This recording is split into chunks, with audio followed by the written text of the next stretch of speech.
யாருக்காகிலும் பரிசுத்த வேதாகமோ ஆண்டவரை நான் அறிய விரும்புகிறேன், அவருடைய வார்த்தை வாசிக்க விரும்புகிறேன் அப்படின்னு நீங்கள் விரும்பினால் நாங்கள் இலவசமாக வேதத்தை கொடுக்குறோம். நீங்கள் வந்து வாங்கிக்கலாம், உங்கள் பிள்ளைகளை அனுப்பி வாங்கிக்கலாம். கட்டாயமாக நாங்கள் யாருக்கும் தரமாட்டோம். நீங்கள் விரும்பினா வந்து வாங்குங்க, வாசிங்க. அந்த வேதம் உங்கள்கிட்ட இருக்கிறது, வாசிக்கிறது உங்களுக்கு ஆசீர்வாதம்.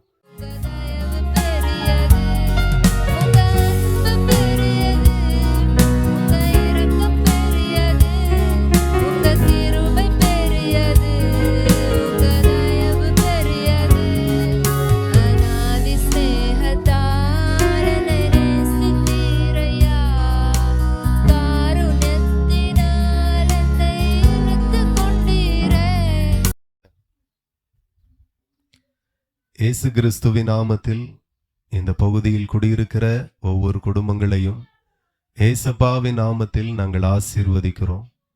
உங்கள் துக்கம் சந்தோஷமாய் மாறும் என்று சர்வ வல்லமை உள்ள தேவனாகிய கர்த்தர் வேதத்தில் எழுதியிருக்கிறார். அந்த நல்வார்த்தையை உங்கள் குடும்பத்தை பார்த்து சொல்லுகிறேன். உங்கள் துக்கம் சந்தோஷமாய் மாறுவதாக. உங்கள் குடும்பத்தில் எந்த காரியத்தை குறித்து நீங்கள் கலங்கி கொண்டிருக்கிறீர்களோ, துக்கப்பட்டு கொண்டிருக்கிறீர்களோ, ஏசப்பாவின் நாமத்தில் உங்கள் துக்கம் இன்றைக்கு சந்தோஷமாய் மாறும் என்று நான் வாழ்த்துகிறேன். கர்த்தர் உங்களை ஆசீர்வதிப்பாராக, உங்கள் குடும்பத்தை ஆசீர்வதிப்பாராக. இன்றைக்கும் உங்கள் தெருவில் ஒரு 15 நிமிடம் கர்த்தர் வேதத்தில் சொல்லப்பட்ட சில வார்த்தைகள் நான் உங்களுக்கு சொல்லும்படி நாங்கள் இந்த இடத்துல வந்திருக்கிறோம்.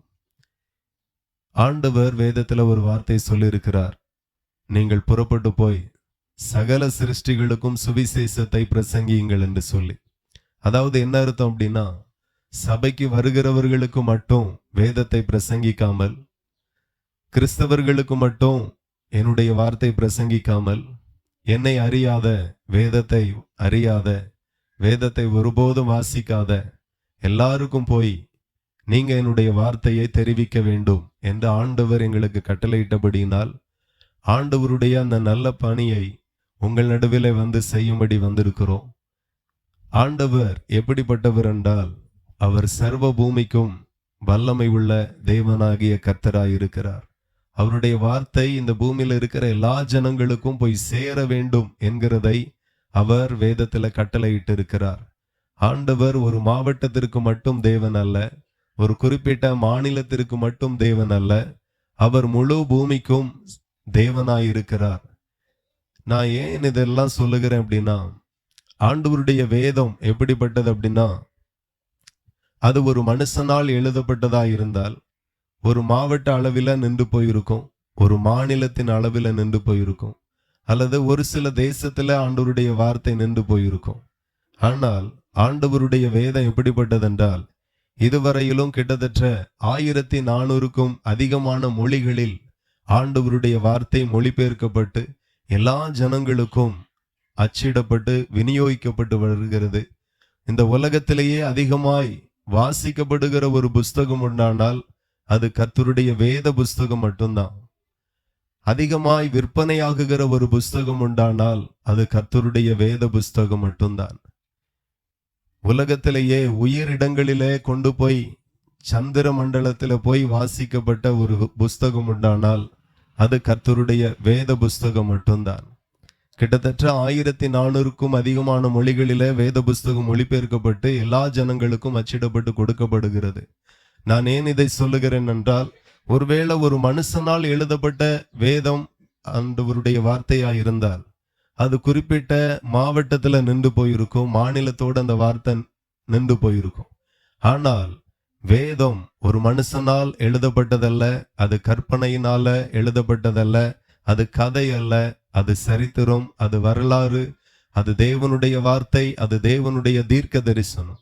ஆகவே இந்த இடத்துல ஒரு 15 நிமிடம் உலகத்துல இருக்கிற எல்லா ஜனங்களுக்கும் என்னுடைய வார்த்தை போய் நீங்க சொல்லணும் என்று சொன்ன அந்த வார்த்தையை உங்கள் நடுவிலே நாங்க சொல்ல வந்திருக்கிறோம். நீங்க விரும்பினால் இந்த ஜெபம் நடக்கிற இடத்துல நீங்க வரலாம். இது உங்களுக்கு ஆசீர்வாதமா இருக்கும். முடிவில் நாங்க உங்களுக்கு ஜெபிப்போம். நிச்சயமாய் இந்த ஜெப நேரத்தில் உங்களுக்கு ஒரு அற்புதம் நடக்கும். ஆண்டவர் ஆறுதலை தருவார், சுகத்தை தருவார். எத்தனையோ பேருக்கு இயேசுவின் நாமத்தினால இன்றைக்கும் அற்புதம் நடக்கிறது. நிச்சயமாய் கர்த்தர் உங்களுக்கும் அற்புதத்தை செய்வார். இப்போது என்னுடைய மனைவி ஒரு பாடலை பாடி ஆண்டவருடைய நாமத்தை மகிமைப்படுத்துவார்கள். கர்த்தர் நம்மை ஆசீர்வதிப்பார். உங்கள் துக்கம் சந்தோஷமாய் மாறும், உங்கள் கவலைகள் கண்ணீர் எல்லாம் மறைந்துவிடும். உங்கள் துக்கம் சந்தோஷமாய் மாறும், உங்கள் கவலைகள் கண்ணீர் எல்லாம் மறைந்துவிடும். கலங்காதே மகனே, கலங்காதே மகளே, கலங்காதே மகனே, கலங்காதே மகளே. நம் இயேசு கைவிட மாட்டார், நம் இயேசு கைவிட மாட்டார். கடந்ததை நினைத்து கலங்காதே, நடந்ததை மறந்துவிடு. கடந்ததை நினைத்து கலங்காதே, நடந்ததை மறந்துவிடு. கர்த்தர் புதியன செய்திடுவார், இன்றே நீ காண்பாய். கர்த்தர் புதியன செய்திடுவார், இன்றே நீ காண்பாய், இன்றே நீ காண்பாய். கலங்கிடவே வேண்டாம், கலங்கிடவே வேண்டாம், கலங்கிடவே வேண்டாம், கலங்கிடவே வேண்டாம். நம் இயேசு கைவிட மாட்டார், நம் இயேசு கைவிட மாட்டார். திராணிக்கு மேலாக சோதிக்கப்பட ஒரு நாளும் விட மாட்டார். திராணிக்கு மேலாக சோதிக்கப்பட ஒரு நாளும் விட மாட்டார். தாங்கிடும் பலன் தருவார், தப்பி செல்ல வழி செய்வார். தாங்கிடும் பலன் தருவார், தப்பி செல்ல வழி செய்வார். நீ தப்பி செல்ல வழி செய்வார். கலங்கிடவே வேண்டாம், கலங்கிடவே வேண்டாம், கலங்கிடவே வேண்டாம், கலங்கிடவே வேண்டாம். நம் இயேசு கைவிட மாட்டார், நம் இயேசு கைவிட மாட்டார். நொறுங்குண்ட இதயம் தேற்றுகிறார், உடைந்த உள்ளம் தாங்குகிறார். நொறுங்குண்ட இதயம் தேற்றுகிறார், உடைந்த உள்ளம் தாங்குகிறார். காயங்கள் அனைத்தையும் கட்டுகிறார், கண்ணீர் துடைக்கின்றார். காயங்கள் அனைத்தையும் கட்டுகின்றார், கண்ணீர் துடைக்கின்றார். உன் கண்ணீர் துடைக்கின்றார். கலங்கிடவே வேண்டாம், கலங்கிடவே வேண்டாம், கலங்கிடவே வேண்டாம், கலங்கிடவே வேண்டாம். நம் இயேசு கைவிட மாட்டார், நம் இயேசு கைவிட மாட்டார். இந்த ஜெபத்தில் பங்கெடுத்து கொண்டிருக்கிற உங்கள் யாவரையும் நான் வாழ்த்தி ஆசீர்வதிக்கிறேன். ஆண்டவர் சொல்லுகிறார், எவர்களை ஆசீர்வதிப்பீர்களோ அவர்களை நான் ஆசீர்வதிப்பேன் என்று. ஆண்டவர் தந்த அதிகாரத்தின் பேரில் நான் உங்களை ஆசீர்வதிக்கிறேன். நிச்சயமாய் கர்த்தர் உங்களை ஆசீர்வதிப்பாராக. இப்போதும் ஆண்டவர் சொன்ன சில வார்த்தைகளை நான் உங்களோடு கூட சொல்லுகிறேன். எத்தனையோ இந்த பூமியில எத்தனையோ காரியங்களை வாசிக்கிறீங்க, கேட்கிறீங்க, சிந்திக்கிறீங்க, சிரிக்கிறீங்க. அதே போல இன்றைக்கு ஆண்டவர் உங்களோடு கூட பேச போகிற இந்த வார்த்தையை ஒரு 10 நிமிஷம் நீங்க காது கொடுத்து கேட்பீர்களானால் நிச்சயம் இந்த வார்த்தை உங்களுக்கு ஆசீர்வாதமாய் பிரயோஜனமாய் இருக்கும். இயேசு கிறிஸ்து 2000 ஆண்டுகளுக்கு முன்பதாக இந்த பூமியில மனுஷனாய் வந்தார். அவர் வந்ததற்கு அநேக காரியத்தை சொல்ல முடியும். சுருக்கமாய் நான் ஒரு 3 காரியத்தை எதற்காக இயேசு கிறிஸ்து இந்த பூமியில வந்தார் என்கிறதை நான் சுருக்கமாய் சொல்ல விரும்புகிறேன். முதலாவது, இயேசு கிறிஸ்து இந்த பூமியில வந்து பிரசங்கிக்கும்படியாய் வந்தார், போதிக்கும்படியாய் வந்தார், நல்ல போதகராய் வந்தார். ஏனென்று சொன்னால் இந்த பூமியில அன்று முதல் இன்று வரையிலும் மனிதர்கள் எப்படி வாழுகிறார்கள் அப்படின்னா, தனக்கு பிடிச்ச மாதிரி அல்லது தனக்கு தெரிஞ்ச மாதிரி அல்லது குடும்பத்தை பார்த்தோ நண்பர்களை பார்த்தோ. இப்பெல்லாம் சினிமாக்கு பஞ்சம் இல்லை, நாடகத்துக்கு பஞ்சம் இல்லை. ட்ரெஸ் பண்றது கூட நிறைய பேர் சினிமாவை பார்த்து தான் பண்றோம்.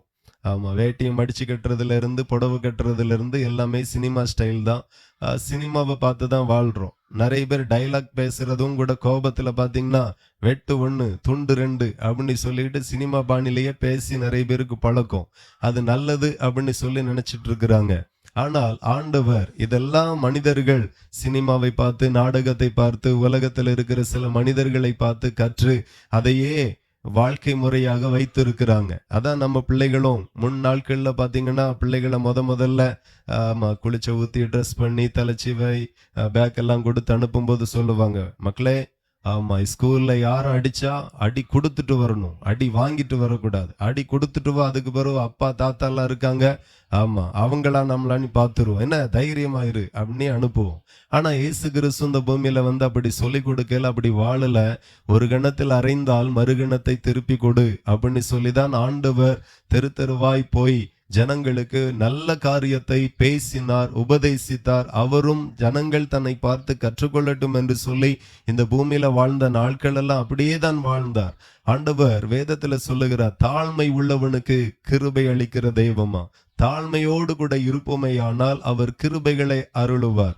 தகுதியில்லாத நமக்கு கிருபைகளை தருவார், ஆசீர்வாதங்களை தருவார், ஆஸ்திகளை தருவார், நல்ல ஞானத்தை தருவார், நல்ல வேலைகளை தருவார். இப்படி தகுதியோடு கூட நாம தாழ்மையோடு கூட இருந்தா தகுதி இல்லாத நமக்கு தகுதிக்கு மிஞ்சி நல்ல அறிவு, நல்ல ஞானம், நல்ல சுகம், நல்ல ஆரோக்கியம், நல்ல எதிர்காலத்தை ஆண்டவர் தர வல்லவராய் இருக்கிறார். இப்படிதான் இயேசு கிறிஸ்து இந்த பூமியில வந்து ஒவ்வொரு தெருக்களில போய், கிராமங்களிலே போய், பட்டணங்களில போய், ஜனங்கள் கூடுகிற இடங்களில நின்று ஒரு மனுஷன் எப்படி வாழணும் எப்படி வாழக்கூடாது என்று சொல்லி போதிக்கவே இயேசு கிறிஸ்து இந்த பூமியில வந்தார். ஆகவே இயேசு கிறிஸ்துனுடைய போதனைகளில வேதத்துல சொல்லப்பட்ட சில வசனங்களை நான் உங்களுக்கு சொல்லுகிறேன். ஆண்டவர் சொல்லுகிறார், நீதிமொழி 11:27 தீமையை தேடுகிறவனுக்கு தீமையே வரும் என்று சொல்லி வேதத்துல எழுதப்பட்டிருக்கிறது. ஆகவே இந்த இடத்துல கூடி நிற்கிறவர்களும் சரி, தூரத்துல இருந்து என்னுடைய வார்த்தையை கவனிக்கிறவர்களும் சரி, நீங்க யாரா இருந்தாலும் இந்த பூமியில எல்லாரும் விரும்புகிறது என்ன அப்படின்னா, நம்ம நல்லா இருக்கணும், நம்ம பிள்ளைகள் நல்லா இருக்கணும், நம்ம தலைமுறை நல்லா இருக்கணும். இதே தான் எல்லாருடைய எதிர்பார்ப்பும் எல்லாருடைய விருப்பமும் கூட. ஆனால் ஆண்டவர் சொல்லுகிறார், ஒரு மனுஷனுக்கு எப்படி நன்மை வரும், எப்படி நன்மை கிடைக்கும் அப்படின்னு பாத்தீங்கன்னா, ஆண்டவர் சொல்லுகிறார், தீமையை தேடுகிறவனுக்கு தீமை தான் வரும். நம்மளுடைய வாழ்க்கையில தீமையானவைகளை தேடி, தீமையானவைகளை செய்து, தீமையானவைகளை பேசி, தீமையாய் நடப்போமையானால் நமக்கும் தீமை தான் வரும். இது யாராலையும் மாற்ற முடியாது. சில நேரத்துல நாம சொல்லுவோம், யாரோ சேவனை வச்சுட்டாங்க, அவ பார்வையே சரியில்லை, எல்லாம் அவளுக்கு கண்ணும் அவனுக்கு கண்ணும் தான். என் பிள்ளை போனாலே ஒரு மாதிரி பார்க்கான், ஒரு மாதிரி பேசுறான், அவனுடைய கண்ணு தான், அவ தான் ஒரு மாதிரி சாமம் போடுவா. இப்படி அடுத்தவங்களையே நாம சொல்லி சொல்லி பழகிட்டோம். ஆனால் ஆண்டவர் வேதத்துல சொன்னதற்கு மாறாக எதுவும் நடக்காது. அவர் என்ன சொன்னாரோ அதுதான் நடக்கும். நீங்க கவனித்தா, தீமையை தேடுகிறவனுக்கு தீமையே வரும் என்று ஆண்டவர் வேதத்தில் எழுதியிருக்கிறார். யாருக்கு தீமை வரும், யாருக்கு நன்மை வரும் என்று சொல்லி பார்த்தால், நன்மையை தேடினால், நன்மையை செய்தால், நன்மையை பேசினால், நன்மையானதை நடப்பித்தால் நமக்கும் நன்மை வரும். நாம தீமையானவைகளை செய்து, தீமையானவைகளை பேசி இப்படியே வாழ்ந்தால் நமக்கும் தீமையானது தான் வரும். இப்படிதான் ஆண்டவர் நிறைய காரியத்தை இந்த பூமியில ஜனங்களுக்கு போதிக்கும்படியாய் வந்தார்.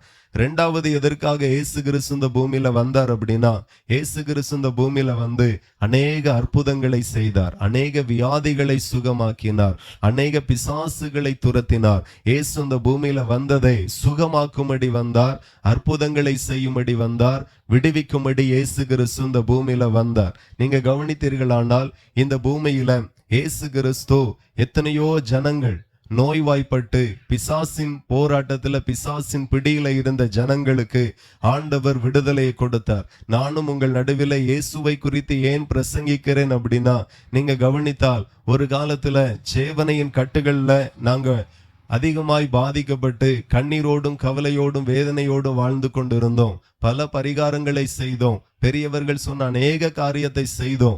ஆனாலும் சேவனையினுடைய அந்த பாதிப்பு எங்க குடும்பத்தை விட்டு மாறவே இல்லை. அந்த பாதிப்புனால அடிக்கடி வியாதி, அடிக்கடி பலகீனம், வீணான மருத்துவ செலவு, இப்படி எல்லாம் அடிக்கடி எங்க குடும்பத்துல வந்து என்னுடைய படிக்கிற நாட்களில் எல்லாம் தாய் தகப்பனோடு மருத்துவமனையிலேயே இருந்து அவர்களை பார்க்கக்கூடிய ஒரு நிலைக்கு நான் தள்ளப்பட்டபடியினால் என்னுடைய படிப்புகளும் பாதிக்கப்பட்டு 7ஆம் கிளாஸோடு படிப்பை நிறுத்த வேண்டிய ஒரு நிலைமை வந்தது. அவ்வளோ பாதிக்கப்பட்டோம். ஆனால் ஒரு நாள் ஒரு நபர் சொன்னார், எவ்வளோ கஷ்டப்படுறீங்க, எங்கெல்லாம் போறீங்க, பணம் எல்லாம் செலவழிக்கிறீங்க, வைத்தியர்கிட்ட போறீங்க, எவ்வளவு பண்ணிட்டீங்க, ஒரே ஒரு முறை ஜெபம் பண்ணி பாருங்க அப்படின்னு சொன்னாங்க. அப்படியே நாங்க அவங்கள்ட்ட சொன்னோம், அப்படி யாராக இருந்தா கூட்டிட்டு வாங்க அப்படின்னு சொன்னோம். அப்பந்தான் சபையில இருந்து சிலர் வந்து எங்க வீட்டுல வந்து ஜெபிக்க ஆரம்பித்தார்கள். எங்க சுகத்திற்காக, எங்களுடைய விடுதலைக்காக, ஆரோக்கியத்திற்காக அவர்கள் ஜெபிக்க ஆரம்பித்தாங்க. அப்படி ஜெபித்துட்டு அவங்க போனாங்க. அன்னைக்கு இரவு என்ன நடந்தது அப்படின்னா, ஒரு சொப்பனம் என்னுடைய தாயாருக்கு வந்தது. அந்த சொப்பனத்துல என்ன நடந்தது அப்படின்னா, ஒரு கருத்த உருவம் எங்களுடைய வீட்டில இருந்து வெளியே போய் ரோட்டுக்கு அந்த பக்கத்துல போய் நிக்கிறது. அதனுடைய பொருட்கள், அதனுடைய பொட்டணங்கள் எல்லாம் கட்டி எடுத்து தலையில ஒண்ணு இடுப்புல ஒண்ணு வச்சுட்டு ரோட்டுக்கு அந்த பக்கம் போய் நிக்குது. ஒரு ஆள் கேட்கறாங்க, இத்தனை வருஷமா அந்த குடும்பத்தை ஆட்டி படைச்சிட்டு இங்க தானே இருந்த, என்ன திடீர்னு கிளம்பிட்டு அப்படின்னு கேட்கும் போது அது சொல்லிச்சு, இல்ல இத்தனை வருஷம் நாங்க இங்க இருந்தோம், ஆனா நேத்துல இருந்து என்னதோ தெரியல, அங்க ஒரு அக்கினி எரியுது, தீ எரியுது, என்னால இருக்க முடியல, இதுக்கு மேல என்னால இருக்க முடியாது, நான் போறேன் அப்படின்னு சொல்லிட்டு அது பாட்டு போச்சு. ஒரு கருத்த உருவம் அப்படியே கண்டு நாங்க விழித்து கொண்டோம். காலையில எங்களுக்குள்ள ஒரு பெரிய சமாதானம், சந்தோஷம் இருந்துச்சு. அப்போ நம்ம எவ்வளவோ செய்தோம், ஆனா ஒரு நாளும் ஒரு நல்ல சொப்பனம் வரல. ஆனா இன்னைக்கு ஒரு 15 நிமிஷம் ஜபித்த பிறகு நம்ம குடும்பத்தை விட்டு, நம்மளுடைய வீட்டை விட்டு, நம்மளை விட்டு ஏதோ ஒரு கெட்டாவி வெளியே போன மாதிரி இருக்கிறது. அப்ப இயேசுவால நிச்சயம் ஒரு அற்புதம் நமக்கு நடக்கும் என்று சொல்லி அதுல இருந்து தொடர்ந்து இயேசுவை பின்பற்ற ஆரம்பித்தோம். ஆமேன். என்னைக்கோ சாக வேண்டிய என்னுடைய பெற்றோர், என்னைக்கோ அழிந்து போக வேண்டிய எங்களுடைய குடும்பம், இதனால் வரையில் நாங்க சுகமாக ஜீவனோடு ஆரோக்கியமாய் சமாதானமாய் இருக்கிறதற்கு இந்த இயேசுதான் காரணம். இயேசு கிறிஸ்து இந்த பூமியில இருக்கும்போது அநேக அற்புதங்களை செய்தார். வேதம் சொல்லுகிறது, அவர் செய்த அற்புதத்தை ஒரு புஸ்தகம் போட்டு எழுத போனா இந்த உலகம் கொள்ளாது, அவ்வளோ அற்புதத்தை செய்தார். இயேசு யாருக்கு அற்புதத்தை செய்தார்? கிறிஸ்தவர்களுக்கு மட்டுமல்ல, மதங்களை பார்த்து, மனிதர்களை பார்த்து, பணத்தை பார்த்து, ஜாதியை பார்த்து, பாஷையை பார்த்து, ஊரை பார்த்து அற்புதம் செய்யாம தன்னை தேடி வந்த யாவருக்கும் இயேசு கிறிஸ்து அன்றைக்கும் அற்புதத்தை செய்தார், இன்றைக்கும் அற்புதங்களை செய்து கொண்டிருக்கிறார். ஆகவே இந்த வார்த்தைகளை கவனிக்கிற யாராயிருந்தாலும் உங்களுக்கு இயேசு என்கிற தெய்வத்தை அறிவிக்கிற அவரை நோக்கி ஒரு விசையாகிலும் கூப்பிட்டு பாருங்க. அவர் கூப்பிடுதலை கேட்கிற தேவன், கூப்பிடுகிற சத்தத்தை கவனித்து அற்புதங்களை செய்கிற நல்ல தேவனாய் இருக்கிறார். ஒருவேளை 10 வருஷம் உயிரோடு தான் இந்த குடும்பம் அழியணும், உயிர் போகணும் அப்படின்னு சொல்லி எவ்வளவு பயங்கரமான சேவனை பண்ணி மந்திரம் பண்ணி வைத்திருந்தாலும் நீங்க ஒரே ஒரு முறை இயேசுவை நோக்கி கூப்பிட்டு பாருங்க. அந்த இயேசு உங்களுக்கு அற்புதத்தை செய்ய வல்லவரும் போதுமானவருமாய் இருக்கிறார். யாராலையும் உடைக்க முடியாத மாந்திரிக கட்டுகளை இயேசு உடைக்க அவர் வல்லவராய் இருக்கிறார். நாங்க பட்ட கஷ்டங்கள் சொல்லி மாளாது. இன்னைக்கு நாங்க ஆண்டவரை பின்பற்றும் போது சிலர் கேட்டாங்க, எவ்வளவு வாங்கிட்டு, எவ்வளவு பணம் வாங்கிட்டு மதம் மாறினீங்க, என்ன சொல்லி மதம் மாத்தினாங்க, இப்படி எல்லாம் சொன்னாங்க. நான் சொல்லுகிறேன், மதம் மாத்துகிறது இல்ல, ஒரு ரசிகனை கூட யாராலையும் மாத்த முடியாது. எம்ஜிஆர் ரசிகனை, சிவாஜி ரசிகனை மாத்த முடியுமா அப்படின்னு கேட்டா ஒரு காலமும் இல்ல. இன்னைக்கும் அப்படிப்பட்ட ரசிகர்கள், ஹீரோக்கள் செத்து பல வருஷம் ஆச்சு, ஆனா அவங்களை பின்பற்றின ரசிகர்கள் இன்னைக்கு இருக்கிறாங்க. யாராலையும் மாற்ற முடியாது. நாங்கள் மாறினதற்கு ஒரே ஒரு காரணம் தான், எங்கும் கிடைக்காத ஒரு சமாதானத்தை இயேசு தந்தார்.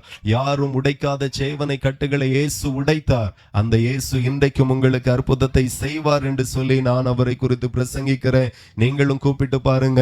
எந்தெந்த காரியத்துல பதில் வரலையோ, எந்தெந்த காரியத்துல விடுதலை வரலையோ, எந்தெந்த காரியத்துல எல்லாம் இன்னைக்கும் நான் அநேக இடத்துல போய் ஜபி ஒரு அற்புதம் நடக்கலன்னு சொல்லி நீங்க இருப்பீர்களானால் இன்னைக்கு இயேசுவை நோக்கி கூப்பிட்டு பாருங்க, நிச்சயம் அற்புதம் நடக்கும். ஆகவே இயேசு எதற்காக வந்தார் அப்படின்னா, 2வது அற்புதங்களை செய்யும்படி, ஜனங்களை விடுவிக்கும்படி இயேசு இந்த பூமியில மனுஷனாய் வந்தார். மூன்றாவது எதற்காக இயேசு கிறிஸ்து வந்தார் அப்படின்னா, இயேசு கிறிஸ்து இந்த பூமியில சாபத்துல இருக்கிற ஜனங்களுக்காக தன்னையே பலியாக்கும்படி இயேசு கிறிஸ்து இந்த பூமியில வந்தார். அது என்ன சாபம் அப்படின்னு சொல்லி நீங்க கேட்கலாம். நான் முதல்ல சொன்னேன், ஒவ்வொரு மனுஷனும் சினிமாவை பார்த்து மற்றவர்களை பார்த்து வாழுகிறாங்க, தப்பு தப்பா வாழுகிறாங்க. சிலர் இன்றைக்கு ரவுடிகளா வாழ்றாங்க, துன்மார்க்கரா வாழ்றாங்க, ஏமாத்துக்காரர்களா வாழ்றாங்க, மற்றவர்களுக்கு விரோதமாய் செயல்படுகிறவர்களாய் வாழ்றாங்க. இப்படி எல்லாம் தப்பு தப்பா வாழும்போது என்ன நடக்கும் அப்படின்னா, தப்பு தப்பா வாழும்போது பாவத்தின் சம்பளம் மரணம் என்று சொல்லப்பட்டு இருக்கிறது. ஒரு மனுஷன் பாவம் செய்வான், ஆனால் பாவத்தினுடைய பலம் சாபமாய் வருகிறது. என்ன பாவம் செய்தாலும் அந்த பாவத்திற்கு பலன் சாபம் தான். அந்த சாபம் எப்படி இருக்கும் அப்படின்னா, மூணாவது தலைமுறை, நான்காவது தலைமுறை, ஐந்தாவது தலைமுறை வரைக்கும் அந்த செய்த பாவத்தினுடைய சாபம் தலைமுறையாய் தொடரும். சாபம் எப்படி இருக்கும் அப்படின்னா, சாபம் சில நேரத்துல வியாதியாய் வரும். பாத்தீங்கன்னா தாத்தாவுக்கு அந்த வியாதி இருந்தது, இப்போ அவருடைய மகனுக்கு இருக்கிறது, இப்போ பேரனுக்கு இருக்கிறது. மூணாவது தலைமுறை வரைக்கும் சில சாபம் வியாதியாய் தொடருகிறது. சில சாபம் இளவயதின் மரணத்தை கொண்டு வருகிறது. திருமணம் முடிஞ்சு சில நாட்கள்ல இளவயதில சிலர் மரிக்கிறாங்க. இது ஒரு தலைமுறையில அல்ல. தகப்பனாருக்கு அப்படி நடந்தது, இப்போ மகனுக்கும் அந்த 40 வயசு ஆகும்போது மகனும் மரித்துட்டார். இப்படி சில இளவயதின் மரணத்தை கொண்டு வருகிறது. அநேகர் விதவையாக்கப்பட்டார்கள், அநேக பிள்ளைகள் பெற்றோரை இழந்திருக்கிறார்கள். சாபம் இதே போல நிறைய காரியத்தை கொண்டு வரும். ஆகவே இயேசு இந்த பூமியில வந்தது எதற்காக அப்படின்னா, பாவம் செய்த மனுஷனுக்காக தன்னையே பலியாக்கும்படி இயேசு இந்த பூமியில வந்து சிலுவையை சுமந்து சிலுவையில அடிக்கப்பட்டு ஒவ்வொரு மனுஷனுக்காக தன்னுடைய இரத்தத்தையே சிந்தி ஜீவனை கொடுத்து பலியாகும்படி இயேசு கிறிஸ்து இந்த பூமியில வந்தார். அப்ப நீங்க நினைக்கலாம், இயேசு கிறிஸ்து இந்த பூமியில வந்து சாபத்திற்காய் பலியானது நிமித்தமாய் என் குடும்பத்தின் மேல இருக்கிற சாபம் எப்படி மாறும்னு நீங்க கேட்டீங்கன்னா, இயேசுவை விசுவாசித்தால் நீங்கள் ரட்சிக்கப்படுவீர்கள். அந்த சாபத்திலிருந்து நீங்க காப்பாற்றப்படுவீர்கள். நீங்க இருக்கிற இடத்துல இருந்து இயேசுவே என் பாவத்தை மன்னிங்க என்று சொல்லி நீங்க கேட்பீர்கள். ஆனால் இயேசு சொல்லுகிறார், தன் பாவத்தை மறைக்கிறவன் வாழ்வடைய மாட்டான், அவைகளை அறிக்கை செய்து விட்டு விடுகிறவன் இரக்கம் வருவான். அதாவது அர்த்தம் என்னன்னா, தன்னுடைய பாவத்தை மறைச்சு செய்கிறவங்க வாழ்வடைய மாட்டார்களாம். ஆண்டவரே, நான் இது தெரியாம செஞ்சுட்டேன், இத்தனை நாட்களா செஞ்சுட்டேன், என் பாவத்தை தயவாய் மன்னிங்க, நான் இன்னைக்கு இந்த பாவத்தை விட்டுட்டு மனம் திரும்புறேன், இனி அந்த பாவத்தை செய்ய மாட்டேன் என்று சொல்லி எவ்வளவு பெரிய பாவமா இருந்தாலும் இயேசு கிறிஸ்துவினிடத்துல நீங்க கேட்டால் அவர் நிச்சயமா அந்த பாவத்தை மன்னித்து, ஆண்டவர் உங்கள் மேல வர வேண்டிய சாபத்தை அவர் மேல ஏற்று உங்களுக்கு ஒரு புது வாழ்வை கொடுக்க இயேசு வல்லவராய் இருக்கிறார். ஆகவே இயேசு கிறிஸ்து பாவத்தை மன்னிக்கிறவராக இந்த பூமியில வந்தார். அவர் உங்கள் பாவத்தை மன்னிப்பார். இன்னைக்கு சபையில ஞான ஸ்நானம் கொடுக்கப்படுகிறது. ஞான ஸ்நானம் மதமாற்றத்திற்காக அல்ல. இயேசுவே, நான் பாவத்தை செய்தேன், இனி பாவம் செய்ய மாட்டேன், இதுவரையிலும் செய்த பாவத்தை என்னை கழுவி மன்னிங்க என்று சொல்லிதான் தண்ணீருக்குள்ள இறங்கி முங்கி எழும்புகிறோம். அதுதான் ஞான ஸ்நானம். ஆகவே ஞான ஸ்நானத்தை எடுக்கணும். அதே போல பரிசுத்தாவின் அபிஷேகத்தை பெறணும். இப்படியாக இதை செய்ய, இதை கொடுக்க தான் இயேசு கிறிஸ்து இந்த பூமியில வந்தார். இயேசு கிறிஸ்து இந்த பூமியில இருக்கும்போது சீசர்களிடத்துல ஆண்டவர் சொன்னார், நான் இப்ப மட்டும் இந்த பூமியில வரல, இந்த பூமியினுடைய கடைசி நாட்களில் நான் மறுபடியும் வருவேன் என்று சொன்னார். என்னுடைய வார்த்தை ஒரு 5 நிமிஷத்துல முடிக்கிறேன், கவனிங்க. இயேசு கிறிஸ்து 2000 ஆண்டுகளுக்கு முன்பதாக இந்த பூமியில வந்தார். அதை தான் நாம கிறிஸ்மஸ் என்று சொல்லி கொண்டாடுகிறோம், கிறிஸ்து பிறப்பு என்று சொல்லி கொண்டாடுகிறோம். ஆனால் ஆண்டவர் பூமியில இருக்கும்போது பூமியினுடைய கடைசி நாட்கள்ல நான் மறுபடியும் வருவேன் என்று சொல்லி இருக்கிறார். அப்போ சீசர்கள் கேட்கிறாங்க, இயேசுவை, உம்முடைய வருகைக்கும் இந்த உலகத்தினுடைய முடிவுக்கும் அடையாளம் என்ன என்று சொல்லி ஆண்டவரிடத்துல அவருடைய சீசர்கள் கேட்டாங்க. அப்பந்தான் சில அடையாளங்களை இயேசு கிறிஸ்து சொன்னார். நீங்க நினைக்கலாம், இயேசு கிறிஸ்துனுடைய வருகை இருந்தா என்ன, பூமி அழிஞ்சா எனக்கு என்ன, நான் உண்டு, என் வேலை உண்டு, என் குடும்பம் உண்டுன்னு நான் இருக்கிறேன் அப்படின்னு நீங்க நினைக்கலாம். இல்ல, இயேசு கிறிஸ்துனுடைய வருகைக்கும் இந்த உலகத்தினுடைய முடிவுக்கும் உங்களுக்கும் எனக்கும் ஒரு ஆழமான சம்பந்தம் உண்டு. அது என்ன அப்படின்னா, இயேசு கிறிஸ்து இனி வரும்போது என்ன நடக்கும் அப்படின்னா, ஒரு மனுஷன் வேதத்தை வாசித்து அதை கை கொண்டு அதன்படி வாழ்வானானால், வாழ்ந்து மரித்திருப்பானால், அவனுடைய கல்லறைகள் திறக்கப்பட்டு ஆத்துமா உயிரடையப்பட்டு இயேசுவோடு கூட சேர்க்கப்பட்டு பரலோகத்திற்கு கொண்டு போவார் இயேசு.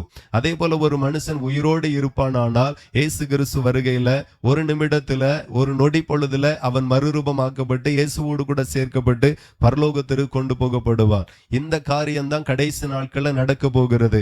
ஆகவே நான் உங்களுக்கு சொல்லுகிறேன், இயேசு சீக்கிரமாய் வரப்போகிறார். இப்ப நீங்க நினைக்கலாம், இயேசு கிறிஸ்துவனுடைய வருகைக்கு அடையாளம் என்ன அப்படின்னா, இயேசு ஒரு 8 அடையாளத்தை சொல்லி இருக்கிறார். எல்லாத்தையும் பிரசங்கம் பண்ண நேரம் வாசித்து மட்டும் முடிக்கிறேன். யுத்தங்களையும் யுத்தங்களின் செய்திகளையும் நீங்க கேள்விப்படுவீர்கள் என்று இயேசு கிறிஸ்து சொல்லுகிறார். நீங்க கவனித்தீர்களானால் இப்போதும் 3ஆம் உலக போர் வருமோ என்கிற ஒரு நிலைக்கு பேசப்படுகிறது. அதனுடைய செய்தி வந்து கொண்டிருக்கிறது. பல தேசங்களில் யுத்தங்கள் நடந்து கொண்டிருக்கிறது. அப்ப இயேசு கிறிஸ்துவினுடைய வருகையின் கடைசி நாட்களில யுத்தங்கள் வரும் என்று சொல்லப்பட்டிருக்கிறது. ஜனத்துக்கு விரோதமாய் ஜனம் எழும்பும் என்று சொல்லப்பட்டிருக்கிறது. ராஜ்யத்துக்கு விரோதமாய் ராஜ்யம் எழும்பும் என்று சொல்லப்பட்டிருக்கிறது. ஆகவே பஞ்சங்களும் கொள்ளை நோய்களும் வரும் என்று சொல்லப்பட்டிருக்கிறது. நீங்க கவனித்தீர்களானால் பஞ்சங்களும் கொள்ளை நோய்களும் என்று இன்றைக்கும் எத்தனையோ ஆப்பிரிக்கா கண்டங்களில பயங்கரமான பஞ்சம். ஒருவேளை சாப்பாடு இல்லாம எத்தனையோ பிள்ளைகள் தவியாய் தவித்து போய் பட்டினியும் பசியுமாய் இருக்கிறார்கள். வாழ முடியாத அளவுக்கு எத்தனையோ தேசத்துல பயங்கரமான பஞ்சங்கள் இருக்கிறது. ஆகவே நான் சொல்லுகிறேன், இந்த பஞ்சம் ஒரு செய்தியாய் அல்ல, இயேசு கிறிஸ்து சீக்கிரமாய் வருகிறார் என்கிறதை இந்த செய்தி பறைசாற்றுகிறது. அதே போல கொள்ளை நோய் வரும். கடந்த நாட்கள்ல ஒரு மருத்துவர்கிட்ட கேட்டேன், ஒரு மனுஷனுக்கு எத்தனை விதமான வியாதிகள் வருது, உங்க மருத்துவ லிஸ்ட்ல எவ்வளவு வியாதிகள் இருக்குன்னு கேட்கும்போது, கேட்டு ஒரு 5 வருஷம் ஆச்சு, அவரு சொன்னார் 1400க்கு அதிகமான வியாதிகள் இருக்கு அப்படின்னு. அவ்வளோ வியாதிகள் இருக்கிறது. கடைசி நாட்கள்ல ஒரு 4-5 வருஷத்துக்கு முன்னாடி நம்ம பார்த்தோம், கொரோனா என்கிற கொள்ளை நோய் எல்லா தேசத்திலையும் எல்லா தெருக்களிலையும் வந்தது. எல்லாரும் பாதிக்கப்பட்டோம். சிலரை நாம இழந்தோம். நம்ம உறவுகள் நண்பர்களை நாம இழந்தோம். இது வெறும் வியாதி அல்ல, இது ஒரு செய்தி அல்ல, இது ஒரு அடையாளமாய் ஆண்டவர் வைத்திருக்கிறார். இயேசு வருகிறார், மனம் திரும்பு, பாவத்திலிருந்து மனம் திரும்பு, ஞான ஸ்நானம் பெற்றுக்கொள், பாவத்தின் மன்னிப்புக்காக கொடுக்கப்படுகிற ஞான ஸ்நானத்தை பெற்றுக்கொள், பரிசுத்தாவின் அபிஷேகத்தை பெற்று ஆயத்தமாயிரு. இயேசு வரப்போகிறார். அவருடைய வருகையில தான் பரலோகத்துக்கு போக முடியும். பரலோகத்துக்கு போனோம் அப்படின்னா இயேசுவின் நாமத்தினால மனம் திரும்பி ஞானஸ்நானம் எடுத்து அபிஷேகத்தை பெற்று ஆயத்தமாக என்று சொல்லி இந்த அடையாளம் நம்ம எச்சரிக்கிறது. அதே போல பூமி அதிர்ச்சிகள் பல இடங்களில வருமா? நீங்க பாத்தீங்கன்னா வாரந்தோறும் டிவி நியூஸ்களில செய்தி வருகிறது. என்ன சொல்லி வருகிறதுன்றா, அந்த தேசத்துல பூமி அதிர்ச்சி, இங்க ஒரு பூமி அதிர்ச்சி, இந்தியாவில் சில இடங்கள்ல பூமி அதிர்ச்சி. பூமி அதிர்ச்சியினுடைய செய்தி அடிக்கடி நாம கேள்விப்படுகிறோம். கிட்டத்தட்ட 2015 இருந்து இதுவரைக்கும் 1.5 லட்சத்திற்கும் அதிகமான முறை பெரிய பூமி அதிர்ச்சியிலிருந்து சின்ன பூமி அதிர்ச்சி வரைக்கும் உலகம் முழுசும் பதிவாய் இருக்கிறது. அநேகருடைய அன்பு தணிந்து போகும் என்று 7வது அடையாளம் சொல்லுகிறது. அநேகருடைய அன்பு தணிந்து போகும். இது உண்மையா இருக்குமா அப்படிங்கிற ஒரு டவுட் உங்களுக்கு வரும். நீங்க பாத்தீங்கன்னா ஒரு காலத்துல ஒரு 70 வருஷத்துக்கு முன்னதாக ஒரு வீடு, ஒரு குடும்பம் அப்படின்னு இருந்துன்னா, கிட்டத்தட்ட அந்த வீட்டுல தாய், தகப்ப, மாமனார், மாமியார், மைனி, சம்மந்தி, கொழுந்தி, சித்தப்பா, சித்தி, பெரியப்பா, பெரியம்மா எல்லாம் ஒரு பெரிய குடும்பமாய், ஒரு பெரிய கூட்டு குடும்பமாய் வாழ்ந்தோம். இனி அது சாத்தியமா என்ன? வீடு பெருசா இருக்கும், ஆளு 4 பேர் தான் இருப்பாங்க. வீடு பங்களா மாதிரி இருக்கும், 10 சென்ட்ல கட்டியிருப்பாங்க, 50 சென்ட்ல கட்டியிருப்பாங்க. ஆனா ஆட்கள் 4-5 பேர் தான் இருப்பாங்க. அவ்வளவுதான். யாரும் சேர்ந்து வாழ முடியாத அளவுக்கு அநேகருடைய அன்பு தணிந்து போகும் என்று சொன்னது போல இந்த அடையாளம் ஒவ்வொரு தெருவில் இருக்கிற குடும்பங்களுக்குள்ளாய் காணப்படுகிறது. என்னைக்கு கல்யாணம் முடியும், என்னைக்கு தனி கொடுத்தனும் போகலாம். ஒருவேளை பிள்ளைகளே இல்லம்மா நான் சேர்ந்து இருக்கேன்னு சொன்னாலும், வேண்டாம் தாயி நீ தனியா போயிரு, அதுதான் உனக்கும் நல்லது எனக்கும் நல்லதுன்னு சொல்லி பிள்ளைகளை தனிமைப்படுத்தி வச்சிருந்தோம். ஏன் அப்படின்னா கடைசி காலம் அன்பு தணிந்து போகும் என்று ஆண்டவர் சொன்னது போல அந்த அடையாளம் காணப்படுகிறது. அதே போல ராஜ்யத்தின் இந்த சுவிசேஷம், இயேசு வருகிறார், கடைசி காலம், இந்த அடையாளம் எல்லாம், இந்த செய்தி, இந்த ராஜ்யத்தின் இந்த சுவிசேஷம் பூலோகம் எங்கிலும் உள்ள சகல ஜாதிகளுக்கும் சாட்சியாக பிரசங்கிக்கப்படும். அப்பொழுது முடிவு வரும் என்று சொல்லப்பட்டிருக்கிறது. ஆகவே இயேசு சீக்கிரமாய் வருகிறார். மனம் திரும்புவோம். இயேசு மெய்யான தெய்வம் என்று அவரை நான் பிரசங்கிக்கிறேன். எங்களை ரட்சித்த, எங்களை ஆசீர்வதித்த, எங்க வியாதிகளை சுகமாக்கின இயேசுவை நான் உங்களுக்கு பிரசங்கிக்கிறேன். இயேசு இல்லாம பரலோகத்துக்கு போக முடியாது. இயேசு மூலமாக தான் பரலோகத்துக்கு போக முடியும். அவர் சொல்லுகிறார், நானே வழியும் சத்தியமும் ஜீவனுமாய் இருக்கிறேன் என்று சொல்லி. பரலோகத்துக்கு போனோம்னா நிறைய வழிகள், நிறைய மனுஷர்கள் கற்பனையின் வடிவில் சொல்லுவாங்க. நான் வேதத்தின் அடிப்படையில சொல்லுகிறேன், இயேசு இல்லாம பரலோகத்துக்கு போக முடியாது. ஆகவே இயேசுவை நீங்க விசுவாசிங்க, அவரை நம்புங்க. ஆண்டவர் உங்களை ஆசீர்வதிப்பார். சுகத்தை தருவார். இந்த வேதத்தை நான் இன்னும் வாசித்து ஆண்டவரை அறிந்து கொள்ள வேண்டும் என்று நீங்க விரும்பினால், எங்களிடத்துல வேதம் வைத்திருக்கிறோம், இலவசமாக அதை கொடுக்கிறோம் எல்லாருக்கும். நீங்க விரும்பினால் நீங்களோ உங்க பிள்ளைகளையோ விட்டு வேதத்தை நாங்க இலவசமாய் கொடுக்கிறோம், அதை நீங்க வாங்கி கொள்ளலாம். அதை வாசிங்க, அது உங்களுக்கு ஆசீர்வாதமா இருக்கும். இப்போது உங்களுக்காக ஜெபிக்கிறேன். நீங்க வீடுகளில் இருந்து என் சத்தத்தை கேட்டாலும் கண்களை மூடி ஜெபம் பண்ணுங்க. ஆண்டவர் உங்களுக்கு அற்புதத்தை செய்வார். நான் சொல்லுகிறேன், இது அற்புதத்தின் நேரம். நான் சொல்லுகிறேன், இது உங்களுடைய விடுதலையின் நேரம். நான் சொல்லுகிறேன், இப்பொழுது உங்களுக்கு கதை சமாதானத்தை தருவார். பிசாசுகள் நிச்சயமாய் உங்க குடும்பத்தை விட்டு நிச்சயமாய் வெளியேறும். எல்லாரும் ஜெபித்து முடிப்போம். அன்புள்ள தகப்பனே, பரலோக பிதாவே, இந்த தெருவில் குடியிருக்கிற, இந்த சத்தத்தை கேட்கிற எல்லாருடைய சமாதானத்திற்காக நான் ஜெபிக்கிறேன். ஆசீர்வாதத்திற்காக ஜெபிக்கிறேன். நன்மைக்காக ஜெபிக்கிறேன். சுகத்திற்காக ஜெபிக்கிறேன். ஆண்டவரே, கண்ணீர்கள் துடைக்கப்படட்டும், வியாதிகள் மாறட்டும், கஷ்டங்கள் மாறட்டும், சேவனையின் கட்டுகள் இயேசுவின் நாமத்தில் உடையட்டும், மாந்திரிக கட்டுகள் உடையட்டும். ஜெபிக்கும் போதே அற்புதங்கள் நடக்கட்டும். ஜெபம் பண்ணும் போதே குடும்பங்களை விட்டு சேவனையின் ஆவி, பொல்லாத வாதைகள் வெளியே போவதாக என்று இயேசு கிறிஸ்துவின் நாமத்தினால சொல்லுகிறேன். இயேசுவின் நாமத்தில் அற்புதம் நடக்கட்டும். வியாதியோடும் வலியோடும் வேதனையோடும் துக்கத்தோடும் தற்கொலையின் எண்ணத்தோடும் இந்த பகுதியில் இருக்கிறவர்களுக்குள்ளாக இருந்து தற்கொலையின் ஆவி வெளியே போவதாக என்று சொல்லி ஜெபிக்கிறோம். இயேசுவின் நாமத்தினால வியாதிகளை கொண்டு வந்திருக்கிற வாதைகள் வெளியே போவதாக. வியாதியில கஷ்டப்படுகிறவர்களுக்கு சுகம் உண்டாகட்டும், பலன் உண்டாகட்டும், ஆரோக்கியம் உண்டாகட்டும், அற்புதங்கள் நடக்கட்டும் அப்பா என்று சொல்லி ஜெபிக்கிறோம். மிகுந்த தரித்திரத்திலையும் கடன்லையும் இருக்கிற குடும்பங்களுக்காக ஜெபிக்கிறோம். ஒரு அற்புதம் இயேசுவின் நாமத்தில் பிள்ளைகளுக்கு நடக்கட்டும். அவரவர் செய்கிற வேலைகள் அவரவருக்கு ஆசீர்வாதமாய் இருக்கட்டும். தினந்தோறும் பல ஆயிரங்களை சம்பளமாய் வாங்கத்தக்கதாய் வாசல்களை கர்த்தர் தம்முடைய பிள்ளைகளுக்கு திறந்து கொடுக்கும்படியா ஜெபிக்கிறோம். கடன் அடைக்கப்படுவதாக. நீயோ கடன் கொடுப்பாய், கடன் வாங்காதிருப்பாய் என்று ஆண்டவர் சொல்லி இருக்கிற அந்த வார்த்தையை சொல்லிய ஒவ்வொரு குடும்பத்தை நான் ஆசீர்வதிக்கிறேன். அற்புதங்கள் நடக்கட்டும். திருமண தடைகள் மாறட்டும். ஆண்டவரே, வாலிப பிள்ளைகளுக்கு ஏற்ற துணை அமையட்டும். விவாக ஆசீர்வாதமாய் நடக்கட்டும். விவாகத்திற்கு பிள்ளைகள் இருக்கிறாங்க, விவாகம் பண்ணி கொடுக்க பணம் இல்லாமல் கஷ்டப்படுகிற குடும்பத்தை நாங்கள் நினைக்கிறோம். அற்புதம் நடக்கட்டும். இன்றைக்கே தம்முடைய பிள்ளைகளுடைய திருமணத்திற்கு தேவையான பணங்கள் கிடைக்கத்தக்கதாய் ஆண்டவர் ஒரு அற்புதத்தை செய்வீராக. ஏற்ற துணைகளை கர்த்தர் கொண்டு வாருங்க. படிக்கிற பிள்ளைகளுடைய நன்மைக்காக ஜெபிக்கிறோம். ஆண்டவரை, எழுதியிருக்கிற எக்ஸாம்ல நல்ல ரிசல்ட்டை தேவன் தாருங்க. எழுத போகிற எல்லா எக்ஸாம்லையும் கர்த்தருடைய ஆசீர்வாதம் இருப்பதாக. கணவன் மனைவிக்குள்ளா காணப்படுகிற பிரச்சனைகள், ஆண்டவரை, சமாதானம் இல்லாமைகள், சந்தேக பார்வைகள், சந்தேக பேச்சுகள் குடும்பத்தை விட்டு மாறுவதாக என்று சொல்லி ஜெபிக்கிறோம். என்னென்ன பிரச்சனைகளோடு போராட்டத்தோடு இருக்கிறார்களோ அத்தனை போராட்டங்களும் அத்தனை பிரச்சனைகளும் இயேசுவின் நாமத்தில் சமாதானமாய் மாறட்டும் என்று நான் ஆசீர்வதிக்கிறேன். இந்த ஜெபம் நடக்கிற இந்த எல்கைக்குள்ளாய் நிற்கிறவர்களை விசேஷமாய் தேவன் ஆசீர்வதிங்க. நன்மை உண்டாகட்டும். உங்கள் துக்கம் சந்தோஷமாய் மாறும் என்று சொன்ன அந்த நல்ல வார்த்தை நான் மறுபடியும் சொல்லி ஆசீர்வதிக்கிறேன். இந்த ஜெபத்திலிருந்து மறுபடியும் வீட்டுக்கு போகும்போது ஆமென், சுகமாய் இருப்பார்களாக, சந்தோஷமாய் இருப்பார்களாக, சமாதானமாய் இருப்பார்களாக என்று வாழ்த்துகிறேன். வழி நடத்தும் இயேசுவின் நாமத்தில் ஜெபிக்கிறோம். ஜெபங்களும் நல்ல பிதாவே, ஆமென். கர்த்தர் உங்களை ஆசீர்வதிப்பாராக.